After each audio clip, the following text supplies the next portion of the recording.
اور اللہ ہی نے تم کو تمہاری ماؤں کے شکم سے پیدا کیا اس حال میں کہ تم کچھ نہیں جانتے تھے، اور اس نے تم کو کان اور آنکھیں اور دل اور ان کے علاوہ اور اعضاء بخشے تاکہ تم شکر کرو۔ کیا ان لوگوں نے پرندوں کو نہیں دیکھا کہ آسمان کی ہوا میں گھرے ہوئے اڑتے رہتے ہیں؟ ان کو اللہ ہی تھامے رکھتا ہے۔ ایمان والوں کے لیے اس میں بہت سی نشانیاں ہیں۔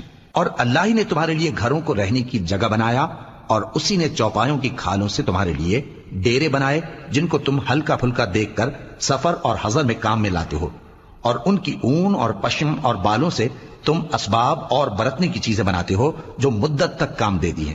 اور اللہ ہی نے تمہارے آرام کے لیے اپنی پیدا کی ہوئی چیزوں کے سائے بنائے، اور پہاڑوں میں غار بنائے، اور تمہارے لیے کرتے بنائے جو تم کو گرمی سے بچائیں، اور ایسے کرتے بھی جو تم کو اسلحہ جنگ کے ضرر سے محفوظ رکھیں۔ اسی طرح اللہ اپنا احسان تم پر پورا کرتا ہے تاکہ تم فرمانبردار بنو۔ بس اگر یہ لوگ روح گردانی کریں تو اے پیغمبر